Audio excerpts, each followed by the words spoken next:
What's up, everyone? What's happening? Just over here in lockdown, like everybody. So trying to wanted to give people a little update of what's going on here, and if that works. Trying to get Pete on here. What up, Andy? Andy Frisella's in the house. I'd like to see that. What's going on, brother? What up? Hey, man. What's happening? So, what I wanted to do, Pete, honestly, is you and I are going back and forth a little bit via text, talking about where we are with this mask, and I wanted to let people know kind of where it came from, what's going on with it, and instead of me going back and forth and trying to capture all that, I figured you and I would just have a quick conversation about what's going on. And as I was thinking about it, I want to do a little historical moment here. I like it. And I also think it's important for people to know about this because of what it kind of shows what the country's capable of doing, what America's capable of doing, and when there's problems going on, what Americans can do to get problems solved. So, little history. If you remember, I want to say it was like 2-3 weeks ago. We'll have to go back and check the text. I had 4 or 5 different friends of mine over a period of maybe 4 or 5 days send me a text or hit me up and say, hey, you should make masks for this coronavirus thing. And I forwarded you a couple of those. Yeah, you did. Yeah. And we talked about it. We talked about it. And I think what happened was, from my perspective, almost as we started considering, okay, what could we do? How could we help? We started hearing that masks don't do anything. It's no good. And I said, okay, well, if it's ineffective, then let's not do it.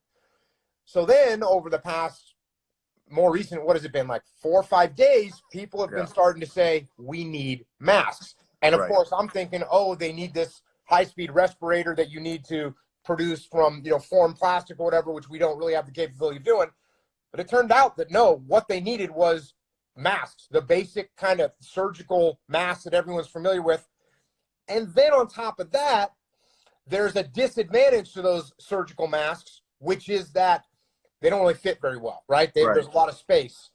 And as we're going back and forth on this, and I guess the Pete Roberts mind started percolating this around, and you came up with a freaking brilliant idea.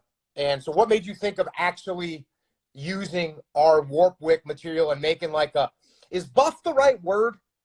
Yeah, I mean, it's like a glorified buff is what it is. Yeah, like I think that's what or gaiters, like gaiters. Well, we wear, like, when I used to snowboard as a kid, we had the balaclavas, right? Yeah, for sure. Wore those things forever. It's basically the same thing, but it's just a thinner material. And we make our rash guards and compression apparel out of it. So when you reached out, it was like 3 weeks ago, and you're like, hey, I got some friends, and knowing if we can make washable masks. And we're like, we could, right? I mean, we probably could. But then, like you said, it's like, well, they're saying don't wear masks. I have a conspiracy theory, which is, maybe that was said because they need to kind of keep the masks flowing in the right direction to our nurses and doctors and, EMS and the folks who actually need it. And now, like, the CDC's kind of saying, hey, just put something on your face. And the thing is if you look at, like, Japan, like my Amanda's best friend, my wife's best friend, is in Japan on lockdown. Linnell, you've met her before. Mm-hmm. She's on lockdown. And they were talking last night, and Linnell's like, it's just, like, not exploded here. And so anytime, part of the Japanese culture is anytime someone around you is sick, they put a mask on. So there's got to be some validity to why the CDC is saying, and they're all saying, like, if you can put something over your face, do it. Well, of course. Well, then as I started pushing, because you presented me with, hey, man, we could actually do this. Yeah. I pushed back a little bit. I was like, well, hey, I don't want to put something out there that's ineffective. Then you sent me the chart that says, hey, this is what a T-shirt does. This is what a vacuum bag does. You sent me that. And then I went and looked on the news, and sure enough, I'm seeing that the regular surgical masks are completely in demand. So you started executing and came up with a And the other cool thing was, once you kind of showed the prototype on Instagram, doctors and EMTs and nurses started hitting you up saying, make this modification, do this different. And that's how you got, show us the design. We did. Yeah, sure. Yeah, so tomorrow we're gonna make a bunch for the Boston Children's Hospital, because they reached out and they're like, awesome. And then we had like you said, doctors and nurses, and they're like, hey, do this, and like, cool, we'll do it. We make rad apparel in jiu-jitsu gear. You know what I mean? We don't make PPE products. So anyways, so this is it, man. It's just like this is our Rash Guard material, right? So I kind of been sending you some photos of text, and then inside, there's a pocket right here where you can put, like, cut up a t-shirt, like cut up a vacuum bag, like put a coffee freaking filter in there, like whatever you want to put in there. And each one of those things will keep out some, particles to some level. Then I was like, we just got to provide people with like a platform, like a vessel, basically. So, yeah, so this is what I'm wearing. Plus, I feel like I look like a ninja, dude. And I put one of our boot laces through it, but it doesn't matter. You can put whatever through that thing. And, That's because someone made a suggestion to you, put a string where we could tighten it up even more. Yeah, exactly. So you can, like, tighten it up. But you can put a regular, surgical mask inside of this thing. You know what I mean? Mm-hmm. And they're like, well, it's got to make sure it's sealed. And I'm like, it's sealed, bro. It's right there. You know what I mean? And then, like, having it longer, so like it goes inside your shirt. So if you're touching your face, like, bro, I'm like ADHD, so I'm always like touching myself, right? I mean, my face, I should say. Take it easy there, brother. Yeah. Let's keep it clean. Yeah, right. So anyways, it covers you up pretty good. And, this is like urban assault, like urban tactical. I'm going to the grocery store. I'm going to pump gas. Like, I get out and whatever. And if you don't want to have it on your face, you're in your vehicle or something, you just kind of do that. Like, right. You stick a filter in there or not, whatever. I mean, it's not an N95 thing, but if people are home making masks, like. Yeah, well, that was the other thing that you told me that really pushed me over the edge. Because again, you know me, like, I don't want to do anything that's not just 100%, right? And the fact of the matter is, this isn't 100%. This is not 100%. Yeah. But when I saw Governor Cuomo, I think it was I saw some government officials saying, make your own masks at home. I'm thinking to myself, okay, we can definitely help out here. We can do better than that. Yes, absolutely. I mean, and that's what, when my sister started texting me, she's in Worcester in Massachusetts, and she, like I said, told you earlier, yesterday, the day before, like 25,000 kids she's responsible for. She's the head of technology.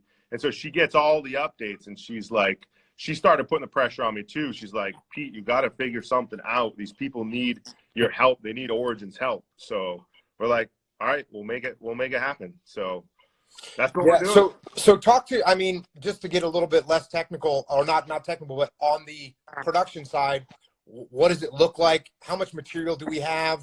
How's that going to go? So if people don't want to listen anymore, I get it. We're just going to kind of talk a little bit of business here, but yeah. So I mean, I think that, like, if we stopped making our Rash Guards for jiu-jitsu, and really, why do we need to make Rash Guards right now? Because all the BJJ gyms are shut down, right? Or at least we'll cut production on Rash Guards to start, and we'll just inject this into things. Like, we've already got, like I said, Boston's Children's Hospital, like a trucking company. We've got a bunch of nurses and doctors, and just, I got to go through the Instagram. It's full, but like maybe enough to make 10,000 right now. But, I mean, we're knitting all the fabric 3 hours away. Like, we can knit more as long as we have all the raw material in stock. Like, bro, I mean, we can shut down the factory and, like, just make this for people. Like, that would be an actual honor to be able to do that. You know what I mean? And we both agree on that. Shut down and this shit would be awesome. And then what about, I know we're also getting requests for, like, what's the medical garments that they wear, like the scrubs, basically? Yeah, so I had to call the president of the healthcare system here in Franklin County, Maine, called me at noon today to discuss what we could make. And I was like, I mean, we can make anything. I just need to know if there's a certain material that's better than another one. So the gowns, like you put your arms through, they usually have like the one-time use. Well, they need ones that they can wash, you know. So this is washable, like a washable gown. Like those are things we can make. I mean, we'll shut down making Delta jeans, but I mean that's something. Yeah. And another thing, just so everyone knows, I know probably people are thinking they want to get them, and we'll do our best to turn them out. The first priority is obviously we've got a bunch of requests from police and fire, and then and so police, fire, and obviously the hospitals. We're going to go to them first. Once we get those orders fulfilled, then we'll get them online for everybody. Yeah, absolutely. Yeah, and we're gonna start with just donating a bunch. You know what I mean? Like, I feel like if we can't bust out 1,000 a day to start, we're not doing our job. So we're gonna have a team meeting tomorrow morning. I'm gonna get everybody on the same page, and we'll just go to war. But I'm actually at the boot plant right now because all of our backlog. We had our storage facility over in Wilton. Well, we moved all the machinery here, so I'm going through. I should take you out there. I'm going through all the machines to see what we can put into production, because there's like 200 sewing machines here ready to go to war. Yeah, because the thing that I'm wondering is, will the demand for this be? Will it be 50,000? Will it be 100,000? Right. I mean, it's going to be a lot. Like what I'm hoping to do right now, you've got to like stitch around. Like we've got tons of computer stitchers. If we can like revise these to stitch the box around the face mask, I think we've probably got like 30 or 40 of these machines in here. And I brought the I'll show you. Check this shit out. You haven't seen it in here since we did this, right? No, I haven't. And it's interesting, if you tell people a little bit about where those machines come from, those 40 machines. How we got them, Yeah, the bottom line is those are machines that were, left for dead. Yeah, left for dead, man. Yep, and we acquired them, and we're like, well, we'll put them back to work. So, yeah, I mean, look, dude, good to go. If you leave stuff for dead around Pete, it's gonna be coming back to life. It's going back to life. Yeah, dude. Like, I think there's going to be a little bit of an awakening here, and people forgot how to work with their hands, and they will remember again. If anything, it's this event, and hopefully this is hopefully it's in and out, and we all do a good job, but it's going to connect people back to the source. I would say, obviously, you and I recognized a long time ago, and we're making moves to do stuff in America for our community, for the place we grew up, and for a point of pride, man, for a point of pride. And now what we realize is actually the right thing to do for the safety and security of the country is to build American, make American, and buy American. So, yeah, I mean, that's key, and it's. We've kind of been on the front lines of this for, I don't know, a decade now. And I always like to say, like, hey, we're in Maine. It's shaped like an arrowhead, and Maine can be the tip of the spear. You know what I mean? Like old school New England. So we're trying to keep, like, we've got like 50 or 60 cases in Maine, but like Franklin County, where our 3, locations are. Actually, technically, they're now 3 factories. Mm-hmm. We're gonna try to keep it secure, man. We're doing like watching like the staff, the kids. We opened up our original factory, so we're watching all the kids. So the parents drop their kids off in the morning, and we're taking care of the kids. The parents go to work. We try to feed them when we can, and kind of just keep that social distancing, but also protect what we have. You know what I mean? Because I think that it's going to be needed if depending on what happens. I at least want to be prepared for what possibly is to come. Yeah, well, it's good. I know a bunch of other American companies are doing the same thing, making shifts to start building what's needed. So I'm glad we could do our part, and I'm glad we're in a position, and that friends texting me, and then your brain starts percolating ideas, and next thing you know, we can make this happen. So anyway, just wanted to let everybody know that and thank everyone for their support. Anything else, Pete? No, man. I think people got to know, like, listen, I know, you know, and maybe people don't know.